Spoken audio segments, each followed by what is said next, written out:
Oke, Assalamualaikum warahmatullahi wabarakatuh. Perkenalkan, nama saya Dafarisi Pratama dengan 3 digit NIM terakhir 039. Di sini saya berasal dari TRO kelas B. Nah, pada kesempatan kali ini saya akan menjelaskan materi mengenai explanation motor. Jadi, materi ini sebenarnya minggu lalu Pak Rafiq sudah mengirimkan materi beserta dengan link video yang berisi 14 episode. Nah, pada kesempatan kali ini saya akan memaparkan kembali materi ini supaya kita bisa lebih paham mengenai materi tersebut, khususnya juga buat saya pribadi, terus bagi teman-teman juga biar lebih paham juga. Oke, kita langsung masuk ke pembahasan ya teman-teman. Oke, explanation motor. Saya dari kelompok 3. Di sini saya bersama Aryansyah Surya Pratama, gaji NIM 034. Kemudian saya sendiri Dafarsi Pratama, NIM akhir 039. Kemudian ada Nadia Maharani dengan 3 digit NIM 040, Hayan Nurfata 051, dan Muhammad Advarasan Erlangga itu 3 digit NIM 058. Oke, kita langsung masuk ke materi yang pertama ya teman-teman. Jadi yang pertama itu ada prinsip elektromagnetik. Oke. Dasar kerja motor listrik bertumbuh pada satu prinsip fundamental fisika, elektromagnetisme. Prinsip ini menyatakan bahwa setiap konduktor yang dialiri arus listrik, I, akan menghasilkan medan magnet di sekelilingnya, mengubah konduktor tersebut menjadi elektromagnet. Nah, pada motor, elektromagnet ini berperan sebagai komponen berputar atau rotor dan ditempatkan di dalam medan magnet lain yang dihasilkan oleh medan magnet permanen atau stator. Nah, interaksi antara medan magnet rotor dan stator inilah yang menghasilkan gaya dorong atau tarik. Nah, gaya dorong atau tarik ini yang akan menghasilkan gerakan pada sebuah mesin atau sebuah komponen ya teman-teman. Nah, ini lanjut untuk rumusnya. Gaya mekanik ini dikenal sebagai gaya Lorentz atau F, yang besarnya dihitung melalui rumus F sama dengan I kali L kali B, di mana F adalah gaya Lorentz dengan satuan Newton, kemudian I adalah arus listrik, satuan ampere, kemudian L adalah panjang kawat, satuannya meter, kemudian B adalah kuat medan magnet, satuannya Tesla atau T. Nah, gaya Lorentz ini kemudian diaplikasikan pada kumparan rotor. Nah, karena arus mengalir ke arah yang berlawanan pada sisi kumparan, gaya ini menciptakan sebuah gaya putar atau torsi T yang menyebabkan rotor berotasi pada porosnya. Oke, next. Kemudian apa sih hubungan arus, medan magnet, dan torsi? Nah, jadi gini ya teman-teman. Kekuatan putar atau torsi ini merupakan inti dari kinerja motor dan diatur oleh hubungan yang sangat jelas. Nah, hubungan dengan arus listrik atau I, semakin besar arus yang dialirkan, maka semakin kuat elektromagnet pada rotor. Nah, akibatnya interaksi gaya menjadi lebih kuat dan torsi meningkat. Nah, terus yang kedua, hubungan dengan medan magnet ya. Semakin kuat medan magnet dari stator, maka semakin besar gaya dorong yang dialami rotor, sehingga torsi juga meningkat. Nah, untuk rumusnya yaitu T sama dengan N kali I kali A kali B, di mana N adalah jumlah lilitan, I adalah arus listrik dengan satuan ampere, A adalah luas area kumparan atau meter persegi, kemudian B adalah kuat medan magnet, satuannya Tesla atau T. Nah, kita masuk ke materi selanjutnya, itu ada motor brush. Nah, jadi apa sih motor brush itu? Jadi motor DC brush adalah sebuah perangkat elektromekanis yang mengubah energi listrik arus searah DC menjadi energi mekanik berupa gerak putar. Nah, ciri khas utamanya adalah penggunaan sistem komutasi mekanis yang terdiri dari sikat atau brush dan komutator untuk menyalurkan sekaligus membalik arah arus ke kumparan rotor secara periodik. Nah, sehingga menghasilkan rotasi yang kontinu. Nah, komponen-komponennya ada stator. Stator yaitu magnet permanen yang diam. Ini ya teman-teman. Terus ada rotor atau armatur. Jadi rotor adalah kumparan kawat yang berputar. Kemudian ada komutator. Nah, komutator adalah cincin tembaga terbelah yang ikut berputar dengan rotor. Kemudian ada sikat atau brush, yaitu blok karbon stasioner yang menekan komutator untuk mengirimkan listrik. Nah, ini ya teman-teman untuk eh, contoh motor brush. Nah, ini bagian-bagiannya. Nah, ini komutator cincin tembaga terbelah ini yang ikut berputar bersama dengan rotor ini. Nah, ini tuh brushnya ini ya teman-teman. Ini ada rotor coils, ini ada shaft. Shaft itu bagian ininya kalau dalam sebuah motor itu bagian silinder yang diam. Jadi kalau rotor itu yang ikut berputar, tapi kalau shaft itu bagian yang diam. Itu teman-teman. Oke, next. Cara kerja dari motor brush ini. Oke.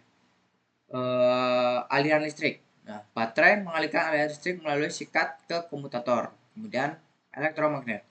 Arus listrik mengubah rotor menjadi elektromagnet. Nah, kemudian ada gaya putar. Gaya putar.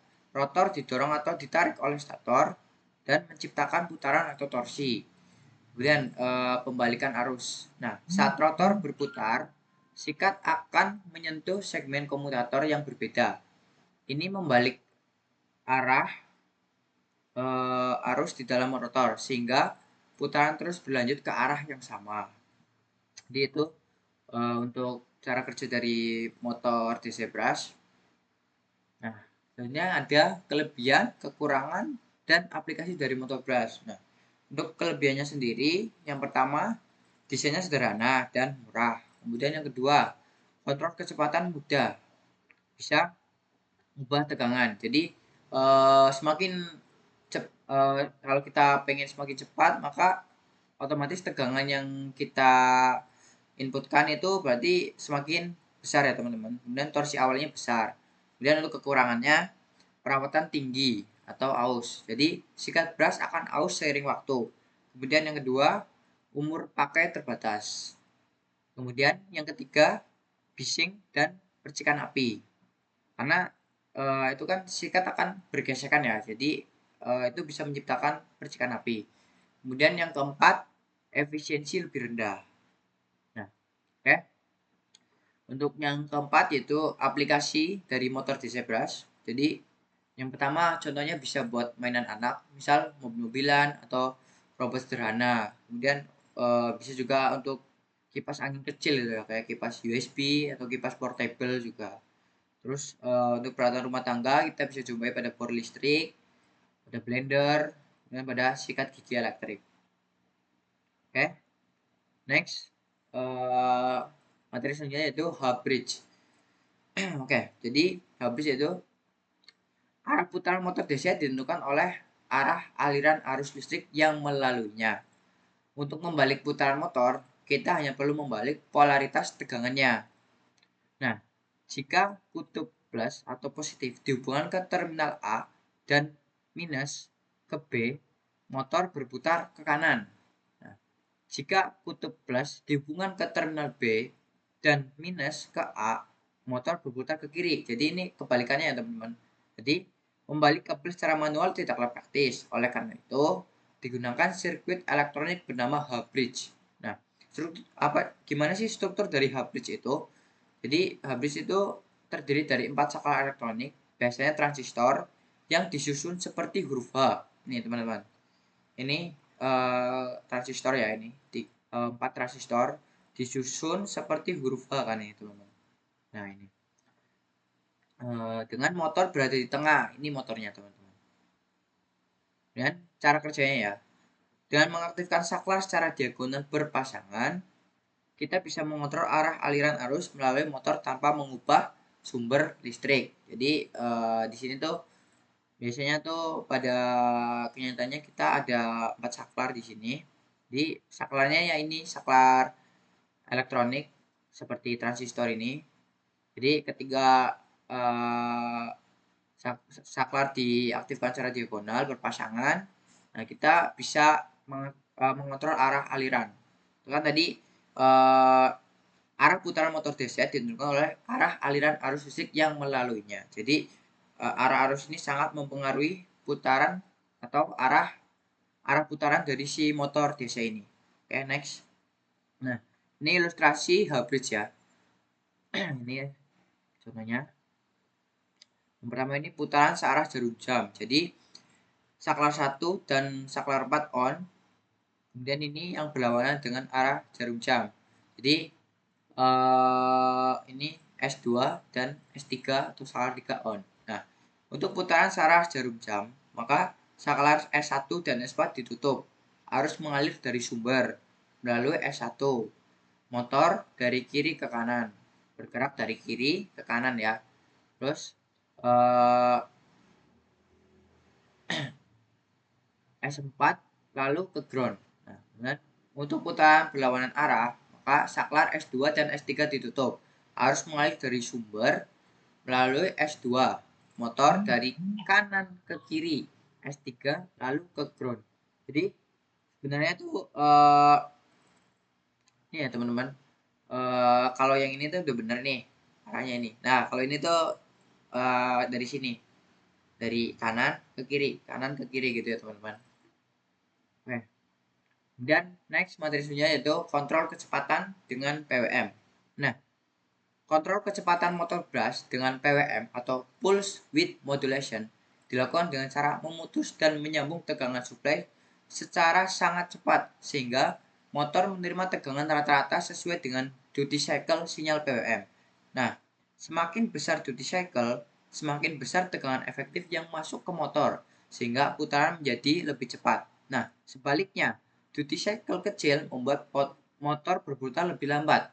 Metode ini lebih efisien dibanding menurunkan tegangan langsung karena tetap mempertahankan torsi pada kecepatan rendah, hemat energi, dan memungkinkan pengaturan kecepatan motor secara halus dari 0 sampai 100%. Jadi, seperti yang teman-teman ketahui, PWM itu kan teknik modulasi sinyal ya. Jadi, kita bisa mengatur atau mengontrol kecepatan motor itu dengan cara mengatur lebar pulsanya. Jadi, semakin besar lebar pulsa, maka semakin banyak tegangan yang menyuplai si motor. Jadi motor akan berputar lebih cepat. Sedangkan ketika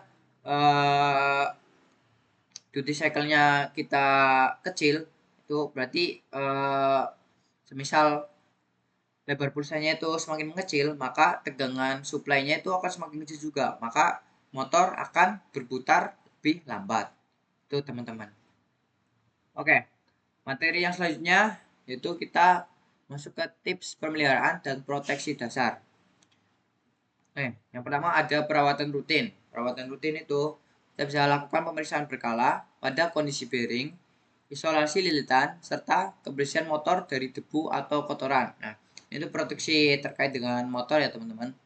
Motor crash yang tadi kita bahas. Kemudian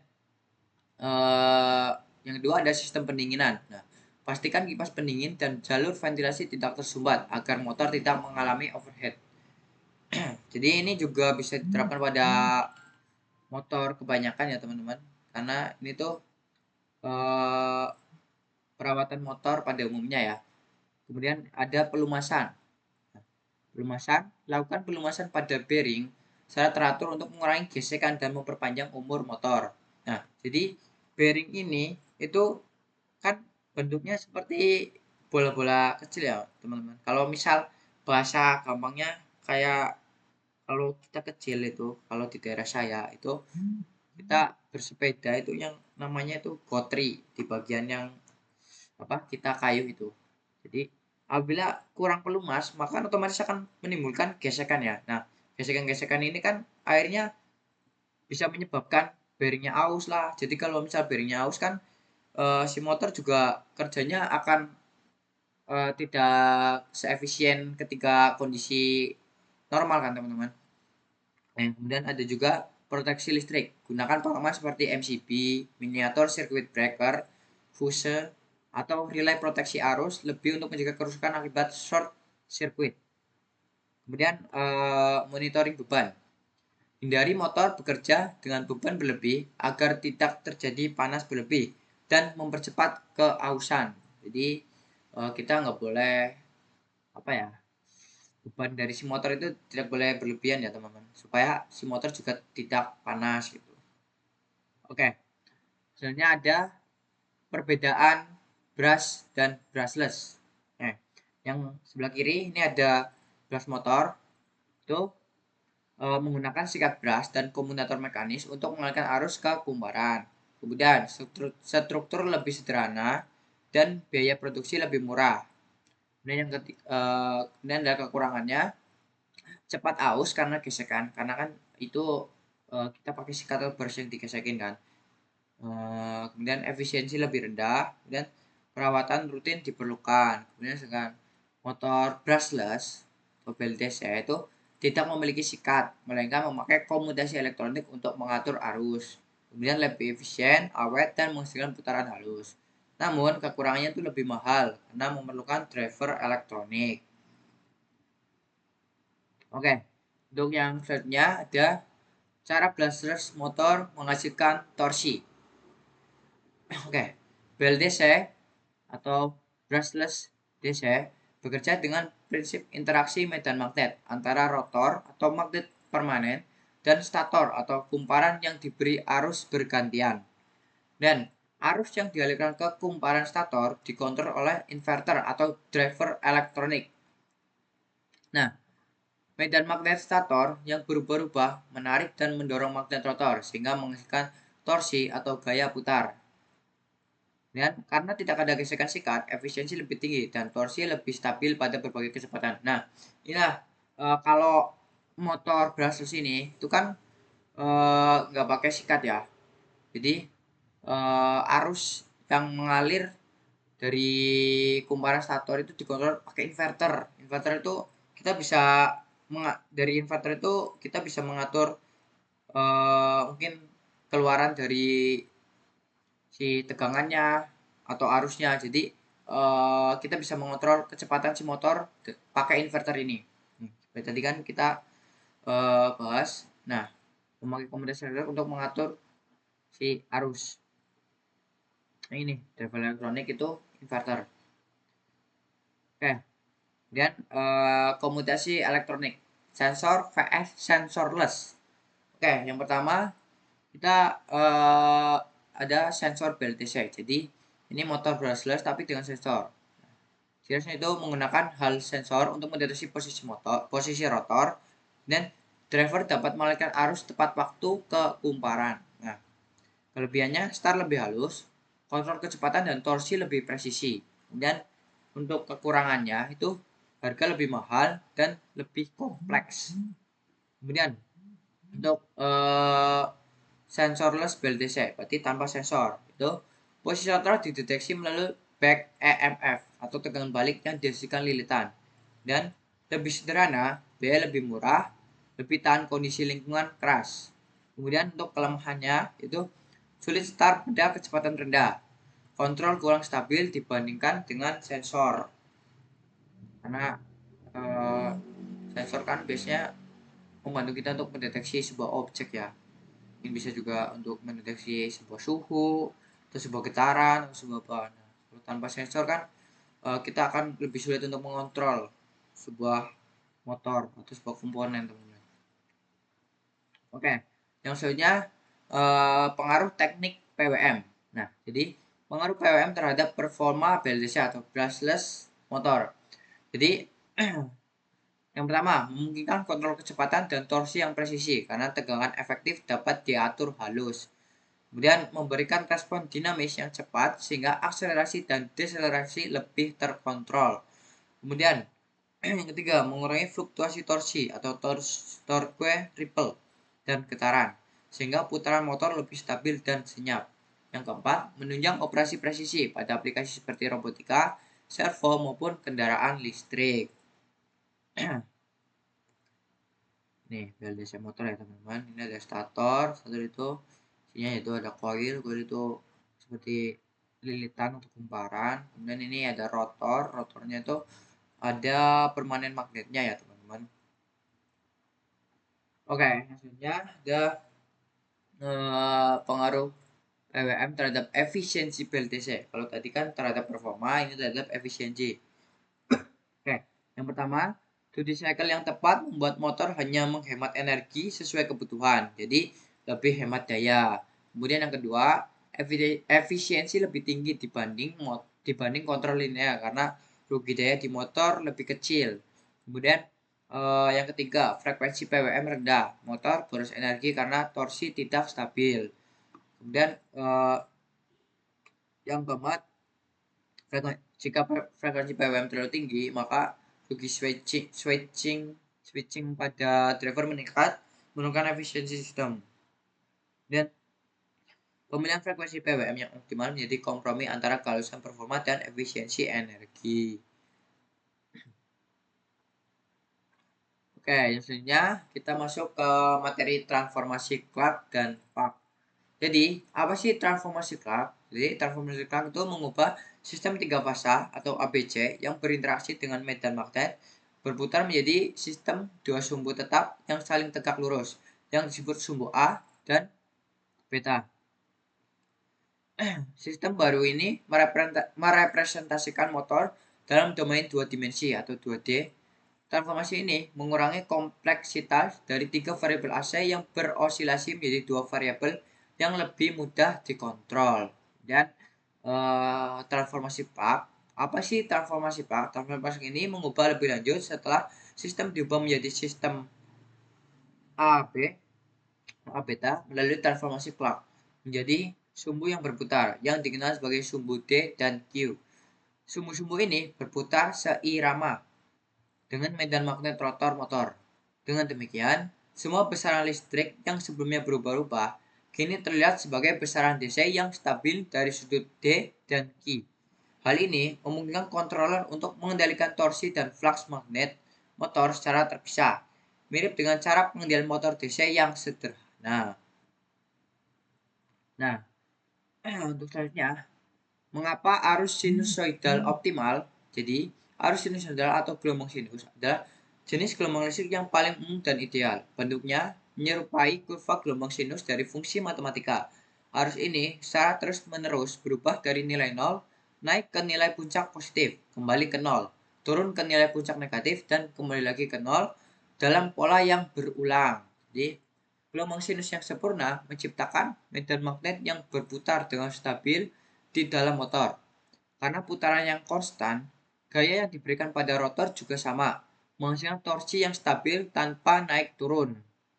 Nah, seperti ini ya teman-teman untuk bentuk dari gelombang sinusoidal, ada puncak, ada lembah, seperti itu teman-teman. Oke, misalnya ada konsep space vector motor. Berapa prinsip kerja? Inverter 3 fase hanya punya 6 vektor aktif dan 2 nol plus 2 nol. Space vector motor memilih 2 vektor aktif terdekat lalu mengatur lamanya on T1, T2, dan T0 dalam satu periode PWM sehingga rata-rata tegangan sama dengan vektor referensi. Kemudian yang kedua, tujuan menghasilkan tegangan sinus 3 fase yang presisi. Nah, keunggulannya dibandingkan SPWM itu satu, utilisasi tegangan DC lebih tinggi. Bisa kurang lebih 15% lebih besar. Kemudian yang kedua, distorsi harmonisnya rendah, arus motor lebih halus. Kemudian yang ketiga, lebih cocok untuk kontrol vektor VOC dengan respon cepat. Kemudian kunci presisi, kompensasi dead time, sampling ADC center alignment, pengukuran DC pengukuran tegangan DC real time, dan anti wind up pada kontrol PI. Oke, maksudnya ada implementasi dasar SVM. Nah, pertama, hitung referensi dari hasil transformasi Park atau Clark. Kemudian, tentukan sektor 1-6 masing-masing 60 derajat dengan melihat posisi sudut vektor referensi. Dan yang ketiga, hitung waktu switching seperti di bawah. Dan yang keempat, distribusi waktu ke duty cycle tiap fase A, B, C sesuai sektor. Dan zero time atau T0 biasanya dibagi 2 untuk simetri.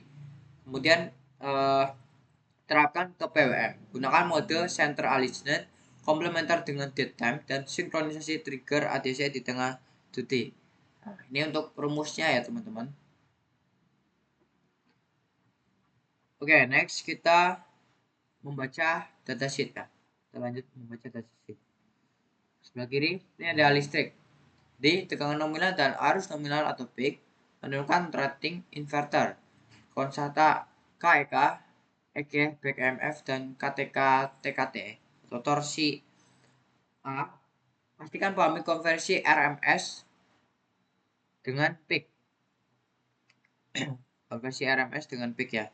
Kemudian ada line dan pas. Kemudian ada resistor RSR, kemudian ada SRS dan induktasi LD, LQL, LQLD, LQLD dan LQ. Berarti untuk kontrol arus. Ini untuk mekanik, torsi nominal, torsi peak, daya output, kecepatan nominal dan maksimum. Kemudian inersia rotor atau JJJ mempengaruhi akselerasi dan respon. Dan untuk thermal atau panas. Jadi batas suhu, arus kontinu dan arus puncak, dan kelas osilasi. Kemudian sensor itu ada encoder atau hal sensor, resolusi CPR atau PPR, jenis interface. Kemudian tip praktis, hitung daya P T omega P, pastikan inverter mampu 1,3 sampai 1,5 arus nominal motor. Cek kurva torsi kecepatan untuk melihat performa real. Jangan lupa cek IP rating, ketahanan, debu atau air jika aplikasi industri. Kemudian konsep feedback control dan PID sederhana. Jadi sistem kontrol umpan balik atau feedback control adalah sebuah metode pengaturan otomatis di mana keluaran dari suatu proses diukur secara terus-menerus. Hasil pengukuran ini lalu dibandingkan dengan nilai acuan yang diinginkan atau set point. Perbedaan atau selisih antara keduanya disebut error. Kemudian digunakan sebagai dasar untuk menyesuaikan masukan input ke dalam sistem. Tujuannya adalah untuk meminimalkan error tersebut sehingga keluaran sistem selalu mendekati target yang telah ditetapkan. Oke, seperti yang telah kita pelajari pada semester 3 ya teman-teman. Itu PID itu sebuah controller di mana ketiganya itu untuk menghasilkan output yang optimal ya teman-teman. Jadi untuk P itu kita ketika semakin besar nilai P-nya maka itu akan mempercepat respon sistem. Kemudian untuk integral itu untuk mengakumulasi error dari waktu ke waktu. Kemudian untuk D ini untuk agar supaya sistem itu tidak mudah berosilasi. Jadi sistem akan lebih stabil. Jadi perpaduan antara ketiganya itu akan menghasilkan output yang optimal sesuai dengan set point yang kita tentukan. Jadi responnya cepat, kemudian errornya sedikit, kemudian tidak si sistem ini juga tidak berosilasi terus ya teman-teman. Jadi sistemnya juga stabil. Oke, konsep feedback control dan metode selanjutnya. Salah satu metode controller umpan balik yang paling populer adalah PID. Nah, controller ini menjaga agar sistem berjalan stabil dan cepat mencapai set point dengan cara menggabungkan 3 aksi kontrol yang berbeda. Nah, seperti yang sudah saya jelasin tadi, ini ada proporsional, ada integral, ada derivatif. Jadi untuk proporsional itu untuk mempercepat respon sistem, memberikan aksi koreksi berdasarkan seberapa besar error yang terjadi saat ini. Semakin besar selisihnya, semakin kuat pula aksi koreksinya. Nah, jadi ketiga antara set point dengan si output itu